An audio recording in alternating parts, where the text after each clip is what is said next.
नमस्कार दोस्तों, आपका फिर से स्वागत है मेरे इस यूट्यूब चैनल में। दोस्तों, आज की इस वीडियो में हम जानेंगे कि गोली यानी बुलेट की रेंज कितनी होती है, अलग-अलग बंदूक से निकली हुई गोली की रेंज अलग-अलग क्यों होती है, इसके क्या कारण हैं और भी कई इंटरेस्टिंग फैक्ट्स जानेंगे बंदूक और गोली से रिलेटेड। और ये भी जानेंगे कि ओवरऑल परफॉर्मेंस के हिसाब से वर्ल्ड की सबसे टॉप गन कौन-सी है। तो चलिए शुरू करते हैं इस वीडियो को।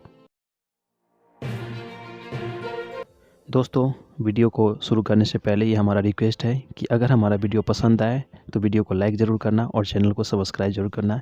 इससे हमें एक सपोर्ट मिलता है। Thank you.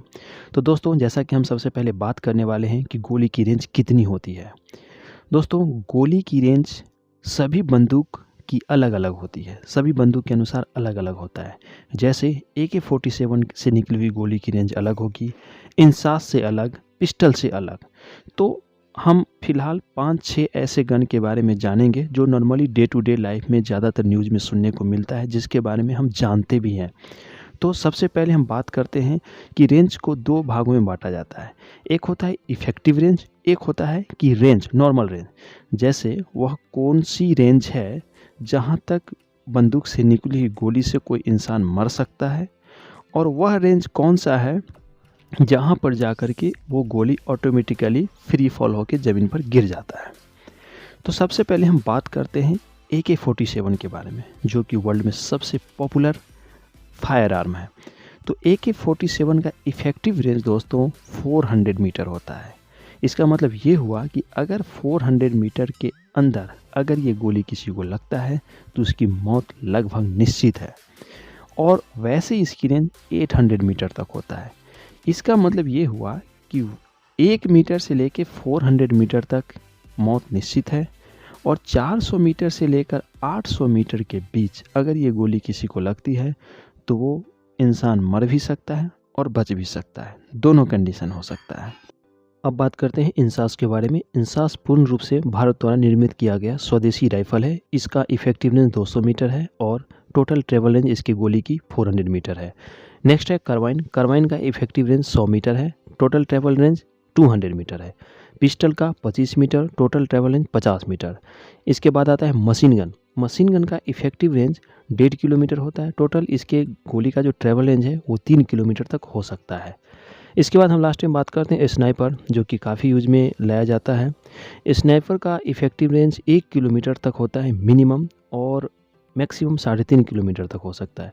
ये गन के टाइप पर भी डिपेंड करता है। जैसे कुछ ऐसे स्नाइपर हैं, स्नाइपर गन हैं जिनके टोटल इफेक्टिव रेंज ही 2 किलोमीटर होता है। अब हम बात करते हैं कि अलग अलग बंदूक से निकली गोली की रेंज आखिर अलग अलग क्यों होती है। तो इसमें कुछ इम्पोर्टेंट फैक्ट्स होते हैं जिन पे ये चीज़ें डिपेंड करती है। उनमें से हम 2 के बारे में बात करेंगे जो सबसे ज़्यादा प्रभावकारी होता है। उसमें पहला है बंदूक की लेंथ, मतलब बंदूक की लंबाई। और उसमें भी जो सबसे इम्पोर्टेंट बात है वो ये है कि बंदूक के मजल की लंबाई। जिस बंदूक के मजल की लंबाई जितनी अधिक होगी, उस बंदूक से निकली हुई गोली उतनी दूरी तक जाएगी। एग्जाम्पल के तौर पे हम बात करते हैं AK-47 और पिस्टल को लेकर के। AK-47 की गोली की रेंज ज़्यादा होती है, मतलब AK-47 से निकली हुई बंदूक से गोली ज़्यादा दूर तक ट्रैवल करती है पिस्टल की तुलना में। तो AK-47 से निकली हुई गोली ज़्यादा दूर तक क्यों जाती है? क्योंकि AK-47 की लेंथ जो है बंदूक की, वो पिस्टल की तुलना में काफ़ी अधिक होती है। और उसमें भी AK-47 की जो लेंथ है मजल की, इसे हम मजल बोलते हैं। ये मजल की जो लेंथ है, देखिए ये पिस्टल के जो मजल है उसकी लेंथ की तुलना में काफ़ी अधिक है। तो एक ये प्रमुख कारण है किसी भी बंदूक से निकली हुई गोली को अधिक दूरी तक ट्रैवल करने के लिए।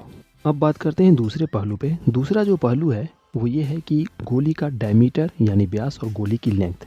जिस गोली की डायमीटर और लेंथ जितनी ज़्यादा होगी वो दूसरे की तुलना में थोड़ा दूर ज़्यादा ट्रैवल करता है।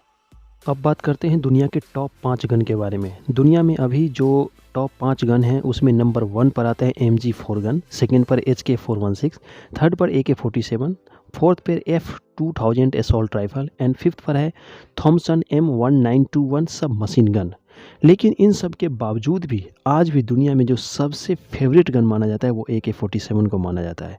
AK-47 दुनिया में इसीलिए सबसे पसंद ज़्यादा किया जाता है कि आप इस चीज़ से ही अनुमान लगा सकते हैं कि AK-47 दुनिया का इकलौता ऐसा गन है जिसे एक बच्चा भी चला सकता है। हाँ जी, एक बच्चा भी AK-47 को चला सकता है। AK-47 का पूरा नाम ऑटोमेटिक क्लाशिनिकोव 47 है, जो 1947 ईस्वी में बनी थी। इसका आविष्कार मिखाइल क्लाशिनिकोव ने किया था। सबसे इंटरेस्टिंग बात तो ये है कि इस आविष्कारक ने, इंजीनियर यानी साइंटिस्ट भी कह सकते हैं, जिन्होंने कभी भी इस आविष्कार से पैसा नहीं कमाया। AK-47 का AKM वर्जन इस समय दुनिया का सबसे हल्का राइफल है। फुल लोड होने के बाद भी इस राइफल का वजन केवल 4 किलो है। इससे 1 मिनट में 600 राउंड फायर किए जा सकते हैं, यानी 1 सेकंड में करीब 10 गोली। बंदूक की नली से गोली छूटने की रफ्तार 700 मीटर प्रति सेकेंड है। इसे चलाने के लिए किसी खास ट्रेनिंग की आवश्यकता नहीं होती है। AK-47 में ऑटोमेटिक और सेमी ऑटोमेटिक दोनों तरह के गुण होते हैं। ऑटोमेटिक मतलब एक बार ट्रिगर दबने के बाद गोलियां चलती रहती है, और सेमी ऑटोमेटिक मतलब कि एक बार ट्रिगर दबाने से केवल एक ही गोली चलती है। AK-47 राइफल इकलौती ऐसी राइफल है जो किसी भी वातावरण में काम कर सकती है, चाहे पानी में हो, मिट्टी में हो या रेत में हो। इसे पानी में 8 मीटर अंदर तक जाने के बाद भी फायर किया जा सकता है। इसीलिए किसी अन्य बंदूक की वजह से AK-47 को दुनिया में सबसे ज़्यादा कॉपी किया जाता है। यह केवल 8 पुर्जों से मिलकर बनी होती है और इन्हें केवल 1 मिनट में जोड़ा जा सकता है। और इन्हीं सभी प्रमुख कारणों की वजह से AK-47 दुनिया में सबसे ज़्यादा पॉपुलर है। भारत में बात करें तो AK-47 सिर्फ सेना और पुलिस के द्वारा इस्तेमाल किया जाता है। यह आम नागरिकों के लिए प्रतिबंधित है। अगर किसी आम इंसान के पास AK-47 निकलता है तो उस पर सीधा सीधा देशद्रोह का मुकदमा चलाया जाता है। तो दोस्तों, आज की वीडियो में इतना ही। मिलते हैं फिर नेक्स्ट वीडियो में, तब तक के लिए नमस्कार।